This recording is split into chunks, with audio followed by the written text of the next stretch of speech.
خداوند یسوع مسیح کے زندہ پاک اور جلالی نام میں آپ سب کی سلامتی ہو۔ میرے عزیز بہنوں اور بھائیوں، آج میں ایک بڑے ہی خاص موضوع پر آپ سے بات کرنا چاہتا ہوں، اور وہ موضوع ہے بد ہضمی۔ بد ہضمی ایک بڑی ہی عجیب کیفیت ہے، اور لوگ عموماً اس وقت اس کا شکار ہوتے ہیں جب وہ کھانے پینے میں بے احتیاطی کا مظاہرہ کرتے ہیں۔ پہلا کھانا ہضم نہیں ہوتا، اس پر اور کھا لیتے ہیں، اور سارا دن مختلف چیزیں کھانے کا یہ سلسلہ بغیر رکے جاری رہتا ہے۔ تھوڑا عرصہ تو ہمارا معدہ اس لاپرواہی کو برداشت کرتا ہے، لیکن ایک وقت میں اس کی بس ہو جاتی ہے اور وہ کام کرنا چھوڑ جاتا ہے۔ طبیعت میں بھاری پن آنے لگتا ہے، ہر وقت ڈکاریں آنے لگتی ہیں، غصہ اور بے چینی ہماری شخصیت کا حصہ بن جاتا ہے، اور اس کے ساتھ کئی بیماریاں خاموشی سے ہمارے جسم میں اپنا گھر بنا لیتی ہیں، اور ہم اپنے آپ کو بیٹھے بٹھائے کئی مہلک بیماریوں میں مبتلا کر لیتے ہیں۔ ہمیں ایک کے بعد دوسرے کھانے میں اتنا مناسب وقفہ ضرور رکھنا چاہیے کہ ہمارا معدہ پہلے کھانے کو ہضم کر سکے، اور پھر جب وہ مزید کچھ کھانے کی طلب محسوس کرے تو ہم دوبارہ کھانا کھا سکتے ہیں۔ اس میں کوئی پریشانی والی بات نہیں، اور در حقیقت یہی ایک متوازن زندگی گزارنے کا اصول ہے کہ ضرورت کے مطابق چیزوں کو استعمال کیا جائے۔ یہ تو ہو گئی جسمانی بد ہضمی، لیکن گزرے 2-3 سالوں سے میں نے ایک چیز شدت سے محسوس کی ہے، اور وہ یہ کہ لوگ روحانی بد ہضمی کا بھی شکار ہونے لگے ہیں۔ وہ اپنی ضرورت سے زیادہ روحانی خوراک لے رہے ہیں۔ امثال کی کتاب اس کے 25ویں باب کی اگر 16ویں آیت پڑھیں تو وہاں پر یوں لکھا ہے، کیا تو نے شہد پایا؟ تو اتنا کھا جتنا تیرے لیے کافی ہے، مبادا تو زیادہ کھا جائے اور اگل ڈالے۔ ہو سکتا ہے کہ آپ سوچیں کہ کیا خدا کے پاک کلام کو سننے کی بھی کوئی حد ہے، کہ ہمیں اتنا کلام سننا ہے اور اس سے زیادہ نہیں سننا؟ جی بالکل، میں اصل میں اسی بات کی وضاحت کرنا چاہتا ہوں۔ جس طرح ہم کھانا کھاتے ہیں اور کھانا کھانے کے بعد ہمیں اسے ہضم کرنے کی ضرورت ہوتی ہے، بالکل اسی طرح جب ہم خدا کا پاک کلام پڑھتے ہیں یا اسے کسی خادم کے ذریعے سنتے ہیں تو ہم پر یہ واجب ہے کہ ہم دھیان لگائیں کہ ہم نے کیا پڑھا، ہم نے کیا سنا، اور یہ پیغام یا یہ کلام ہماری زندگی میں کس بات کی اہمیت کو اجاگر کرتا ہے۔ میں نے اس کلام سے کیا سیکھا؟ میری زندگی میں کون سی ایسی بات ہے جو اس پیغام کے مطابق میری زندگی میں ہونی چاہیے، یا وہ کون سی بات ہے جس کو اس پیغام کو پڑھنے یا سننے کے بعد مجھے اپنی زندگی سے اسے ترک کرنے کی ضرورت ہے۔ آپ سب جانتے ہیں کہ اسمارٹ فون کے آنے سے لوگوں کی زندگی میں انفارمیشن کا بڑی تیزی سے اضافہ ہو رہا ہے۔ میں جب صبح اٹھتا ہوں تو سینکڑوں ویڈیو پیغامات میرے منتظر ہوتے ہیں کہ میں انہیں دیکھوں۔ ان ویڈیوز میں آدھے آدھے منٹ کے صبح بخیر والے ٹک ٹاک کے گیتوں کی بڑی تعداد موجود ہوتی ہے۔ سینکڑوں کی تعداد میں بائبل مقدس کی آیات کے وال پیپرز موجود ہوتے ہیں۔ دنیا میں ہونے والے عجیب و غریب واقعات پر مبنی ویڈیوز کے ساتھ ساتھ کچھ لوگ مزاحیہ ٹک ٹاک بھی بڑے فخر کے ساتھ شیئر کر دیتے ہیں۔ کچھ ویڈیوز من گھڑت نبوتوں پر مبنی ہوتی ہیں۔ کوئی 3 دن کے اندھیرے کی نبوت کر رہا ہے، کوئی مخصوص دن میں میٹھا کھانے سے پرہیز بتا رہا ہے، کوئی اپنی بائبل مقدس میں سے کسی سنہرے بال کی بابت لوگوں کو بتا کر ابھار رہا ہے کہ وہ بھی اپنی بائبل مقدس میں سے بال تلاش کریں، کوئی بتا رہا ہے کہ ایک سیارہ زمین سے ٹکرانے والا ہے، اور کچھ لوگ مختلف خادموں کے پیغامات میں سے کچھ مخصوص حصے کاٹ کاٹ کر چھوٹی چھوٹی ویڈیوز بنا کر مجھے سینڈ کرتے ہیں۔ میں آپ کے بارے میں تو نہیں کہہ سکتا، لیکن میرے لیے یہ صورتحال بڑی فکر مندی کی ہے۔ ہم کس طرح جی رہے ہیں؟ ہم کس سمت کی طرف گامزن ہیں؟ مجھے بہت سے لوگوں نے فون کر کے بتایا کہ وہ سارا دن کلام سنتے رہتے ہیں۔ وہ ڈاکٹر جمیل ناصر صاحب کو بھی سنتے ہیں، وہ پاسٹر نعیم پشاہ صاحب کو بھی سنتے ہیں، وہ پادری ولسن کامران صاحب کو بھی سنتے ہیں، وہ جناب لیاقت کیسر صاحب کو بھی سنتے ہیں، اور وہ ٹونی ولیم صاحب کو بھی سنتے ہیں، حارث حسین صاحب کو بھی سنتے ہیں، جسٹن منیر صاحب کو بھی سنتے ہیں، سالک جان برکت صاحب کو بھی سنتے ہیں، انور فضل صاحب کو بھی سنتے ہیں، بینی ہین، جوئل آسٹن اور ٹی ڈی جیکس اور انکر نرولا، اور میرے پیغامات بھی سنتے ہیں۔ میرا سوال ان بہنوں اور بھائیوں سے یہ ہے کہ انہیں سمجھ کیا آتی ہے؟ ایک سے دعا کا کلام سنا، اگلے سے 666 پر کلام سن لیا، ایک سے ایمان کی بابت سنا، دوسرے سے لیڈرشپ کی ٹیچنگ لے لی۔ یہ بہن بھائی خود کب دعا کرتے ہیں؟ خود خدا کا کلام لے کر کب بیٹھتے ہیں؟ انہیں لگتا ہے وہ مختلف خادموں کے پیغامات سن سن کر برکت پا رہے ہیں، لیکن اصل میں وہ اپنا وقت گنوا رہے ہیں، کیونکہ اتنا کچھ سننے کے بعد انہیں یاد کچھ نہیں رہتا۔ उनके जहनों में खादमों की बातें गडमड होना शुरू हो जाती हैं। वो रूहानी तौर पर आसूदा होने की बजाय रूहानी अबतरी का शिकार हो जाते हैं। मैंने जिन खादमों के नाम पहले बयान किए वो सब खुदा के अच्छे खादम हैं, लेकिन ज़रूरी नहीं कि इन सब को ही सुना जाए। आपने उस खादम को सुनना है जिसके कलाम सुनाने से आप रूहानी तौर पर आसूदा होते हैं और बरकत पाते हैं।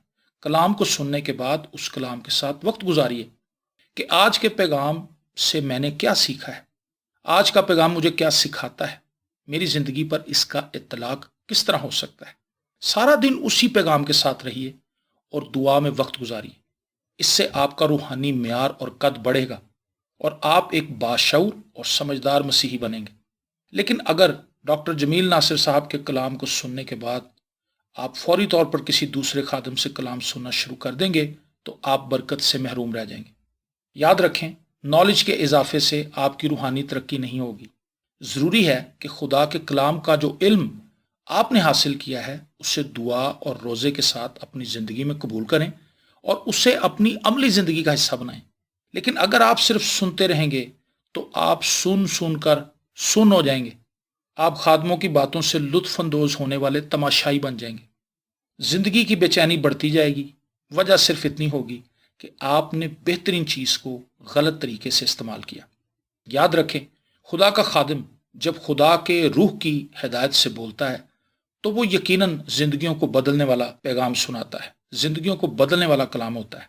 लेकिन जब हम उस कलाम को सुनते हैं, इंजॉय करते हैं और किसी दूसरे खादिम की वीडियो लगाकर अगला पैगाम सुनना शुरू कर देते हैं तो चीज़ें हमारे जहन में गडमड होना शुरू हो जाती हैं।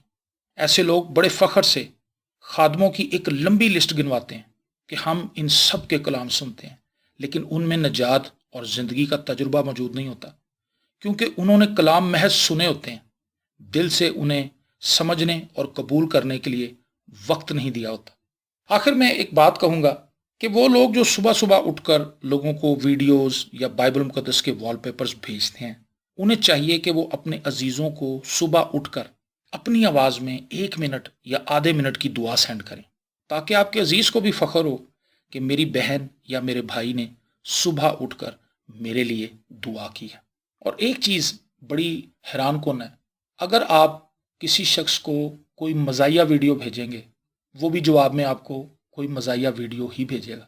अगर आप उसको वॉलपेपर भेजेंगे, सुबह उठकर आप उसको कोई आयत भेजेंगे बाइबल मुकद्दस में से, एक वॉलपेपर सेंड कर देंगे, जवाबन वो भी किसी का सेंड किया हुआ वॉलपेपर आपको सेंड कर देगा। लेकिन जब आप किसी के लिए आधे मिनट की या 1 मिनट की दुआ भेजेंगे कि खुदावंद मेरी इस बहन को, मेरे इस भाई को, मेरे इस अंकल को, मेरी इस आंटी को आज सुबह बरकत दे, और खुदावंद आज तेरे चेहरे का नूर तेरी बेटी पर या तेरे बेटे पर चमके, तो आप बिलीव करें आपकी दुआ से वो शख्स खिल उठेगा, वो तरोताज़ा हो जाएगा, और फिर जवाब में भला क्या होगा, वो भी आपको बरकत देगा। Praise the Lord. वो भी आपको जवाब में दुआ ही भेजेगा। ऐसा करने से आप क्या करेंगे? एक तो आप अपनी दुआया ज़िंदगी बढ़ाएंगे, आप दूसरों के लिए अपनी फ़िक्रमंदी को शो करेंगे, और दूसरा आप दूसरों को भी दुआ करने के लिए उभारेंगे। वॉलपेपर किसी ने बनाया, आपने कुछ नहीं किया, आपने सिर्फ एक बटन दबाया और आपने वो वॉलपेपर आगे शेयर कर दिया। और मैंने कई वॉलपेपर ऐसे देखे हैं कि उनके नीचे आयात जो हैं वो गलत लिखी होती हैं। मतलब यूहन्ना रसूल की मार्फत अंजीली बयान, उसका 6 बाब, उसकी 6 आयत, वो हवाला होता यूहन्ना की अंजील में से ही है, लेकिन वो 6 बाब की 12वीं आयत होती है, 6 आयत नहीं होती। टाइपिंग की मिस्टेक हो जाती है। और हम ये भी गवारा नहीं करते कि हम बाइबल मुकद्दस को खोल के पहले कंफर्म कर लें कि जो आयत मैं अपने किसी अजीज़ को भेजने लगा हूँ ये वाकई यही आयत है या इसमें कुछ मिस्टेक है। तो आप बजाय किसी का वॉलपेपर किसी दूसरे को सेंड करने के, आप खुद दुआ करें। अगर आप अपने अजीज़ों के साथ इन टच रहने में इतने संजीदा हैं तो फिर संजीदगी में एक कदम और आगे बढ़ाएं, उनके लिए दुआ भेजें, खुद दुआ करें उनके लिए। और यकीन मानिए इस तरह आप अपने अजीज़ों को सुबह उठते ही खुदा के कभी हाथों में दे देंगे और खुशी महसूस करेंगे कि आज मैंने अपने अजीज़ों के लिए दुआ की है। और जब वो अपने मोबाइल फ़ोन ऑन करेंगे, वो आपका मैसेज देखेंगे, वो खुशी से निहाल हो जाएंगे, और फिर वो भी मजबूर होंगे कि वो भी आपकी दुआ में आपको एक दुआ सेंड करें। और इस तरह दुआओं का ये सिलसिला हमारी ज़िंदगी में हमें बरकत की तरफ लेकर जाएगा।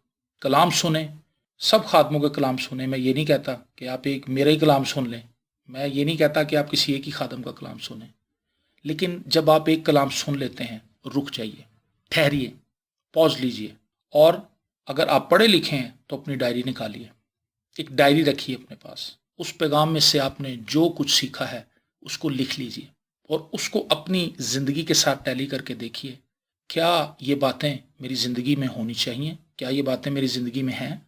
अगर नहीं हैं तो खुदा मुझसे दुआ कीजिए और सारा दिन उस पैगाम के साथ वक्त गुजारिए। खुदावंद आपको बहुत बरकत देगा और खुद बाइबल मुकद्दस का मुतालिया करना शुरू करें। इससे आप रूहानी तौर पर बड़ी खुशी, शादमानी और आसूदगी को हासिल करेंगे। तो मैं ये चाहता हूँ कि आप रूहानी तौर पर अच्छी समझ बूझ वाले भाई हों, एक अच्छी समझ बूझ वाली बहन हो। मैं समझता हूँ कि जो कुछ मैं आप तक पहुँचाना चाहता था आपने उसको समझ लिया है। आइए अपनी आंखों को बंद करें और हम सब दुआ मांगें। ऐ आसमानी बाप, लश्करों के खुदा, तेरे शुक्रगुजार हैं कि इस जदीद दौर में ईमानदारों के लिए बहुत आसानियां हैं कि वो मुख्तलिफ खादमों से कलाम सीख सकते हैं, सुन सकते हैं, समझ सकते हैं। लेकिन खुदावंद हमें तौफीक दे कि हम महज तमाशाइयों की तरह मुख्तलिफ खादमों के पैगामात न सुनते रहें, बल्कि हम खुदावंद तेरे साथ वक्त गुजारें। यकीनन तूने खादमों को मुकर्रर किया है कि वो तेरे कलाम की तशरीह करें, तेरे कलाम को लोगों तक सेहत के साथ पहुँचाएँ ताकि लोग उसको समझ सकें।